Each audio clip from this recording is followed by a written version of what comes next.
पूजनीय, वंदनीय, सन्माननीय भारताचे वैभव, भारतातील अतिशय बुद्धिमान असे व्यक्तिमत्व डॉक्टर बाबासाहेब आंबेडकर यांच्या चरणी नमन करतो मी. अनेक देशांचे राष्ट्रध्वज अर्ध्यावरती उतरवले गेले. ते केवळ एका या महामानवाच्या म्हणजेच पूजनीय डॉक्टर बाबासाहेब आंबेडकरजी यांच्या निधनानंतर. असे एकमेव व्यक्तिमत्व, घटनेचे शिल्पकार, भारताची घटना तयार करण्यासाठी तसे पाहिले तर अनेक लोकांची कमिटी स्थापन झाली होती. त्यामध्ये स्वतंत्र भारताचे पहिले राष्ट्रपती डॉक्टर राजेंद्र प्रसाद, जे की राजेंद्र बाबू या नावाने सुद्धा ओळखले जायचे, अतिशय प्रामाणिक आणि तत्वनिष्ठ असे राष्ट्रपती आपल्याला पहिले राष्ट्रपती म्हणून लाभले होते. ते सुद्धा या भारतीय घटना तयार करण्याच्या समितीमध्ये होते.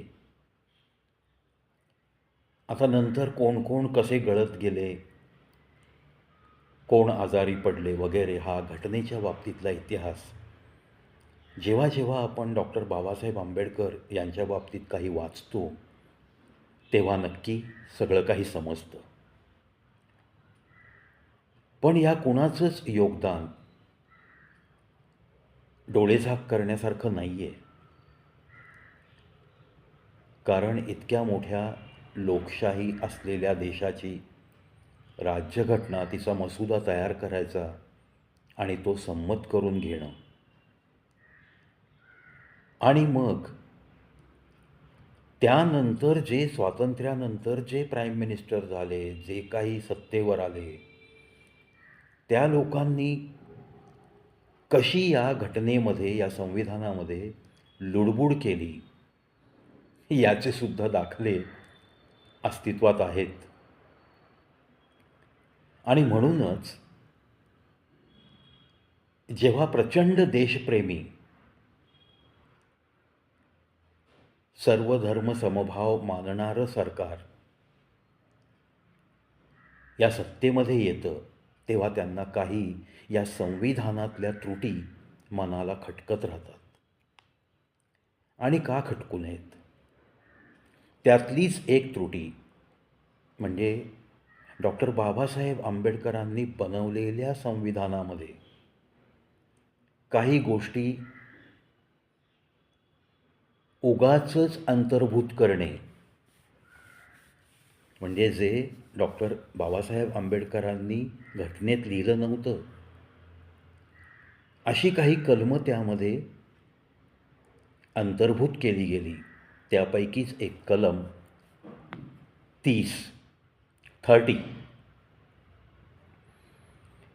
आता हे कलम रद्द झालंच पाहिजे असं सर्वांना वाटतंय.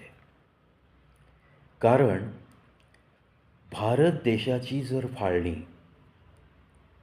धार्मिक आधारावर झाली असेल, म्हणजे भारतातून मुस्लिम लोक पाकिस्तानात गेले, काही मुस्लिम तेव्हा इथेच राहिले, पाकिस्तान हे एक वेगळं राष्ट्र बनलं, तिकडचे हिंदू इकडे येणं हेही ठरलं होतं. पण जिवंत कमी आले, मारले जास्त गेले. भरून वाहणाऱ्या रेल्वेमध्ये डब्यातनं जिवंत कोणी बाहेर का आलं नाही, म्हणून रेल्वे जेव्हा स्टेशनवर थांबली तेव्हा गार्डला आणि ड्रायव्हरला प्रत्येक बोगीमध्ये डोकवावं लागलं. इतपत नरसंहार झाला. म्हणजे इतक्या सगळ्या लोकांचे तुकडे होऊन रक्त वाहून या फाळणीने फार काही मोठा भारत देशाला आनंद दिला नाही आहे. खूप दुःखद घटना आहे ती. अनेक ठिकाणी नरसंहार झाले, अनेक ठिकाणी हिंदू कापले गेले आणि पुन्हा जवळपास 3 कोटी लोक भारतातच राहिले. धार्मिक आधारावर फाळणी होऊन सुद्धा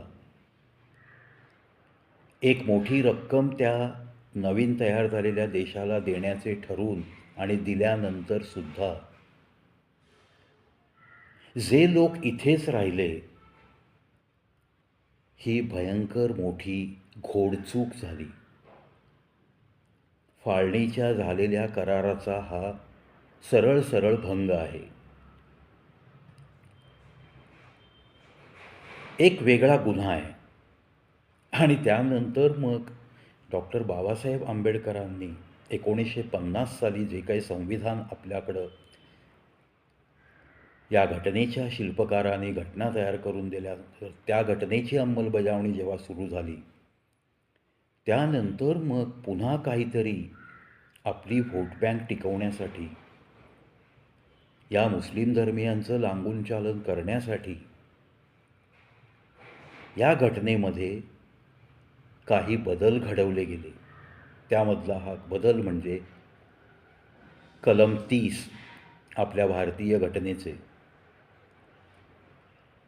आता काय बरं ह्या कलम 30 प्रमाणे नक्की त्यावेळच्या सत्ताधारी सरकारला काय करायचं होतं, काय केलं त्यांनी, ही ॲडिशन आपल्या घटनेमध्ये करून नक्की त्यांनी काय साध्य केलं? त्यांनी एक मायनॉरिटी कमिशन नेमलं. धार्मिक आधारावर फाळणी झाल्यानंतर सुद्धा करारातली कलमं उल्लंघन करून जे मुस्लिम भारतात राहिले होते त्यांना मायनॉरिटी म्हणून डिक्लेअर केलं, अल्पसंख्याक. आणि मग त्यांच्या सोयीसुविधांसाठी अल्पसंख्याक आयोगाची स्थापना केली. त्यानंतर मुस्लिम आणि ख्रिश्चन जेवढे लोक आपल्या या भारत देशात त्यावेळेस अस्तित्वात होते, नंतर या सगळ्यांची संख्या वाढत गेली, हे काही सांगण्याची गरज नाही. 3 कोटीचे आज 27 कोटी झाले. ख्रिश्चनच्या मिशनरीज पण खूप वाढल्या, ख्रिश्चन धर्मियांच्या शाळा पण खूप वाढल्या, धर्मांतरण ख्रिश्चन धर्मियांनी पण खूप लोकांचं केलं, मुस्लिम धर्मियांनी पण खूप लोकांचं धर्मांतरण केलं. हे सगळ्या गोष्टी घडत गेल्या. वक्फचा कायदा आला, तोही असाच माथी मारला गेलेला कायदा. त्या वक्फच्या कायद्याचा अर्थ एक लागतो आणि अर्थ वेगळा लावत आज 78 वर्ष त्याची मलई मुस्लिम धर्मीय मस्तपैकी त्या मलईचा आस्वाद घेत आहेत.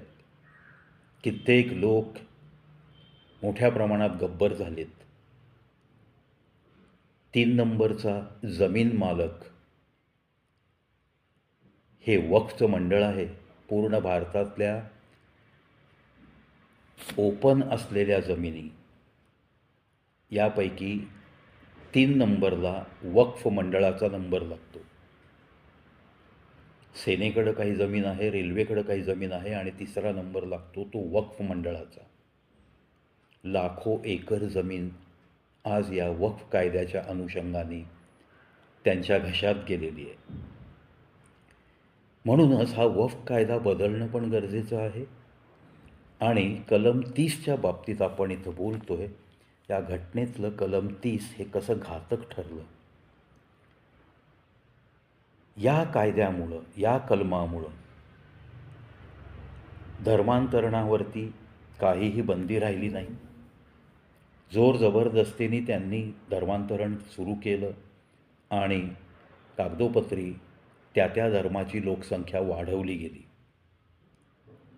त्यामध्येच मुस्लिम धर्मियांना 4 लग्न याची मुभा त्यातून त्यांच्या लोकसंख्येचा प्रचंड मोठा स्फोट, आणि तो आज आपल्याला किती घातक ठरतोय हे सगळेजण पाहत आहे.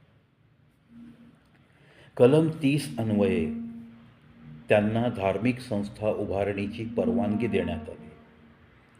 ज्या धार्मिक संस्थांमध्ये त्यांच्या धर्माचं शिक्षण दिलं जाईल त्या ठिकाणी नेमले गेलेल्या मौला मौलवी जे कोणी त्यांच्या दृष्टिकोनातनं धार्मिक शिक्षण देण्यासाठी बुद्धिमत्ता असलेल्या व्यक्ती तिथे नेमल्या जातील, त्यांचे पगार भत्ते केंद्र सरकारच्या तिजोरीतून दिले जातील. कोणत्याही राज्य सरकारकडे जर या अल्पसंख्याकांनी त्यांच्या धार्मिक संस्था वाढवण्यासाठी जमीन मागितली तर ती कोणतंही राज्य सरकार नाकारू शकत नाही, असा नियम या कलम 30 अन्वये बनवला. घटनेचे शिल्पकार आज जरी अस्तित्वात असले असते तरी ते सुद्धा अचंबित झाले असते.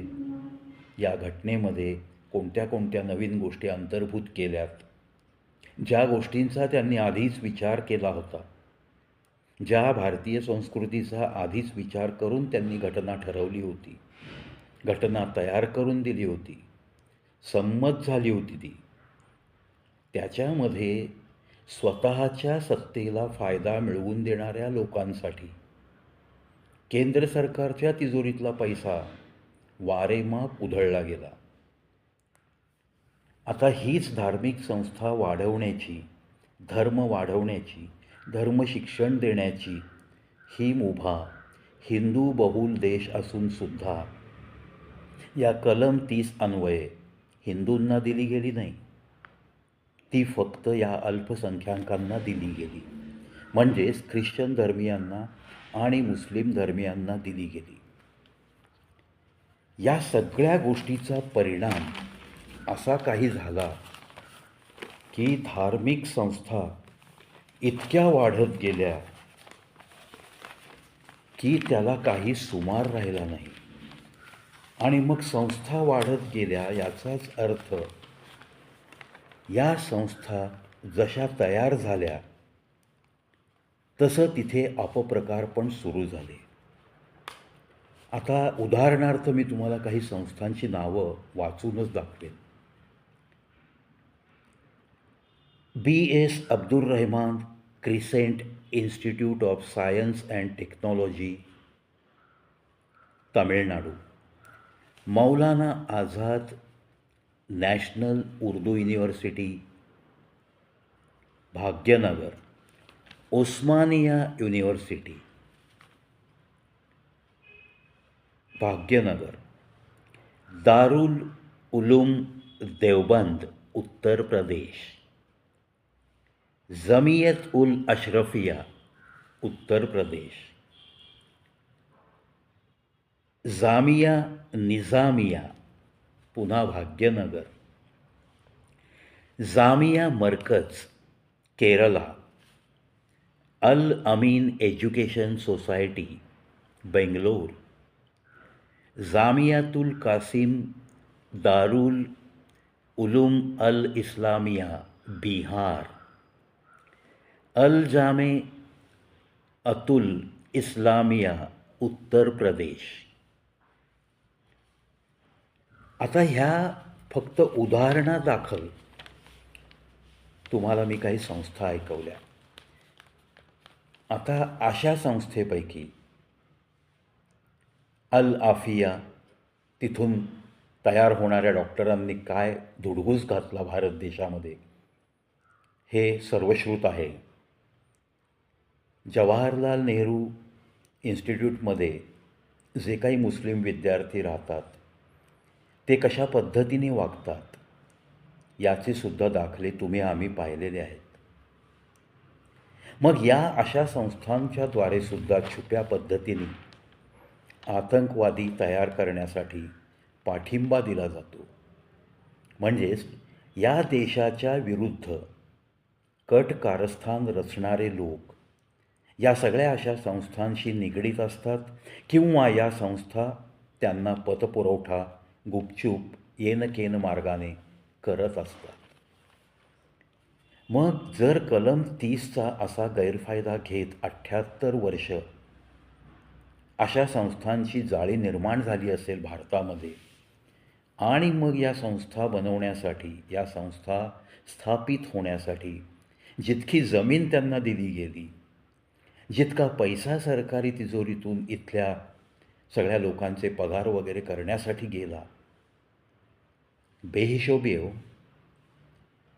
तुमचं आमचं या भारतातल्या हिंदू बहुल देशातल्या हिंदू लोकांच्या पाकिटातनं कराच्या रूपाने आणि अन्य रूपाने असा कितीतरी पैसा यांच्या तिजोऱ्या भरण्यात गेला आहे. 3 कोटी असताना इतर लोकसंख्येच्या प्रमाणात अल्पसंख्याक म्हणून डिक्लेअर केलेला हा धर्म, हे दोन्ही धर्म आजसुद्धा अल्पसंख्याक आहेत का हो? त्या अल्पसंख्याक या व्याख्येमध्ये आज त्यांची असलेली लोकसंख्या बसते का? असा जर तुम्ही छोट्या मुलाला जरी प्रश्न विचारला तरी तो म्हणेल नाही बसत. मग अल्पसंख्याक आयोगाचं कामच काय आत्ता? मग अल्पसंख्याक आयोगाला मिळणाऱ्या सर्व संधी ज्या आहेत त्या आता थांबवल्या पाहिजेत का नाही? सरकारी तिजोरीतून होणारा मदरशातील मौला मौलवींचा पगार, मुतवल्लींचा पगार हा आपण सरकारी तिजोरीतनं करणं गरजेचं आहे का? त्यामुळंच घटनेमध्ये अंतर्भूत केलेलं सत्तेच्या हव्यासापोटी आपली एक सेपरेट व्होट बँक तयार ठेवणं, ती वाढवत जाणं, अशा दुष्ट हेतूने टाकलेलं हे कलम 30 हे रद्द करण्यासाठी प्रत्येक संविधान प्रेमीनी झटलं पाहिजे ना. मला तर वाटतं इररिस्पेक्टिव्ह ऑफ रिलिजियन जी गोष्ट चुकीची वाटते ती चुकीची म्हणण्यासाठी मला नाही वाटत कुठल्याही धर्मियाला खूप मोठं बळ लागेल. आता ज्या लोकांना फायदा होतो आहे ती लोकं थोडंच हे कलम 30 रद्द करण्यासाठी पुढे येतील? नाही येणार. मानवी स्वभाव आहे. स्वतःचे फायदे बंद करा असं सांगणारा माईकालाल असेल का कुठल्या जगात? नसतो. तशी माणसं खूप विरळ आहेत ज्यांमध्ये आपल्या भारत देशात तशी माणसं आहेत. आपण त्या बाबतीत नशीबवान आहोत. ती नावांची यादी सांगायची झाली तर ती पण खूप मोठी निघेल, नाही असं नाही. पण पब्लिक ॲट लार्ज कधीही तुमच्यापुढं असा प्रस्ताव घेऊन येणं शक्य नाही आहे की आता आम्ही अल्पसंख्याक राहिलो नाही आहेत, तो अल्पसंख्याक आयोग आता बरखास्त करा, आम्हाला कोणत्याही पद्धतीने त्या अल्पसंख्याक आयोगाकडनं फायदे नको आहेत, असं सांगायला कोणी येईल का? सोन्याचं अंडं देणारी कोंबडी या संस्था सगळ्या मिळाल्यात, त्या घशातनं बाहेर काढून आता या बंद करा सांगायला कोणी येईल का? येणार नाही. म्हणूनच बहुमताने, जनमताने जे कलम खूपच घातक ठरते भारत देशाला, ते कलम रद्द होणं केव्हाही श्रेयस्कर आहे, अत्यावश्यक आहे. जे कायदे बुरसटलेले आहेत, फॉर एक्झाम्पल वक्फ ॲक्ट, त्याच्यामध्ये ज्या काही जाचक तरतुदी आहेत किंवा ज्या कारणांसाठी वक्फ कायदा बनवला गेला त्याच्या व्यतिरिक्त त्या कायद्याचा जर गैरवापर झालेला आढळून येत असेल तर ते रिस्टोअर होणं गरजेचं आहे. त्याचा पूर्ण आपल्या राष्ट्राला फायदा होणं गरजेचं आहे. इतर वंचित लोकांना त्याचे फायदे मिळणं गरजेचं आहे. या साध्या आणि सरळ गोष्टी आहेत जर विचार करायचा पाहिला तर. मग हिंदू धर्मियांच्या देवस्थानातला पैसा हा सरकारचा, आणि या धर्मियांच्या जी काही धार्मिक स्थळं आहेत तिथल्या फादर, नन, त्यानंतर मुस्लिम धर्मियांमध्ये मौलवी, मौला, मदरसामध्ये शिक्षण देणारे यांचे पगार मात्र सरकारी तिजोरीतून. हिंदू धर्मियांच्या देवळातल्या पुजाऱ्याला मात्र काहीही पगार नाही. तशी तरतूद कुठेही केली गेली नाही. तसा ना घटनेत बदल ना कुठल्या कायद्यात बदल. आजपर्यंत तसा काही नियम बनू शकला नाही. मग नुसतंच म्हणण्यासाठी हे हिंदू बहुल राष्ट्र आहे का असा प्रश्न नक्कीच निर्माण होतो प्रत्येक सर्वसामान्य हिंदू धर्मियांच्या मनात. मग या प्रश्नाची ज्वाला ती भडकली नाही पाहिजे का? प्रत्येक हिंदूंनी जागृत होऊन याच्यामध्ये एक प्रकारे मूकजन आंदोलन याच्यासाठी तयार नाही राहिलं पाहिजे का? का ठराविक लोकांनीच हिंदू धर्मासाठी झटायचं, रक्त सांडायचं आणि बाकीच्यांनी फक्त मस्त मौज मस्ती करत छानपैकी सोन्याचा धूर घरातनं निघतोय तेवढा धूर एन्जॉय करत फक्त नावापुरतं हिंदू म्हणून जगायचं, अशा पद्धतीने जीवनाची आखणी करायची का? असा सवाल मी प्रत्येक अशा गोष्टींमध्ये भाग न घेणाऱ्या हिंदूला विचारतोय. त्यामुळं प्रत्येकाने थोडं खडबडून जागं होऊन आपल्या या राष्ट्रासाठी, आपल्या या धर्मासाठी ही भगवी पताका हातात घेणं गरजेचं आहे. ज्या ज्या गोष्टींनी या भगव्या पताकेचं, या हिंदू धर्मीयांचं नुकसान होत आहे आणि नको त्या धर्मियांना नको तेवढे फायदे दिले जात आहेत. स्वातंत्र्य मिळून 78 वर्ष झाल्यानंतरसुद्धा 1950 ते 1960 या 10 वर्षातले फायदे बंदच होऊ शकले नाहीत. हे निदर्शनास येत असूनसुद्धा आपण चिडीचूप राहायचं का? गप्प राहायचं का? सरकारच्या तिजोरीतल्या पैशांचा, तुमच्या आमच्या टॅक्सच्या पैशांचा अशा पद्धतीने विचित्र विनियोग जर लागत असेल तर त्याला अटकाव करायचा नाही का आपण? अशा सगळ्या गोष्टी प्रत्येक हिंदू धर्मियाच्या मनात नक्की आल्या पाहिजेत. यासाठीच आजचा हा व्हिडिओ, आजचा हा छोटासा या प्रवीचा एक प्रयत्न. ज्या ज्या म्हणून धार्मिक संस्था या अल्पसंख्याकांच्या उभारल्या गेल्या आहेत आणि ज्या ज्या त्यांच्या संस्थांमध्ये आपल्या केंद्र सरकारच्या तिजोरीतून त्यांचे पगार होत आहेत, ज्या ज्या सबसिडीज त्यांना दिल्या जात आहेत, ज्या ज्या पद्धतीने त्यांना कलम 30च्या आधाराने जमिनी दिल्या गेल्या आहेत, या सगळ्या बाबतीत पुनर्विचार होण्याची नितांत आवश्यकता आहे. आणि म्हणूनच या गोष्टीसुद्धा केंद्र सरकारने याच्यामध्ये थोडासा जनतेचा पण आधार घेऊन, जनआंदोलनांचा आधार घेऊन याच्यामध्ये जितक्या लवकरात लवकर ते कलम रद्द करता येईल याच्याकडे त्या दृष्टिकोनातनं पाहावं.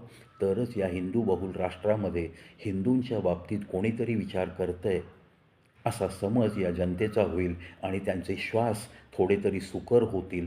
याच अपेक्षेसह या व्हिडिओ तिथंच थांबतो. मित्रांनो, आपल्या पूजनीय, वंदनीय, अतिशय हुशार असं व्यक्तिमत्व डॉक्टर बाबासाहेब आंबेडकर यांनी जे काही संविधान तयार करून दिलं, त्याच्यामध्ये अशा जर काही अप्रिय कलमांचा अंतर्भाव झालेला असेल तर ती कलमं सत्वर हटवली गेली पाहिजेत. अशा पद्धतीने तुमचं आणि आमचं एखादं निवेदन या केंद्र सरकारपर्यंत पोहोचलं पाहिजे. बुद्धिजीवी लोकांनी याच्यात पुढाकार घ्यावा आणि त्यांना साथ आमच्यासारख्यांनी नक्कीच देतील आणि आम्हाला अतिशय गुपचूपरित्या आपलं आपलं आयुष्य एन्जॉय करणारे पण काही हिंदू जॉईन होतील, हीच अपेक्षा व्यक्त करतो आणि इथंच थांबतो.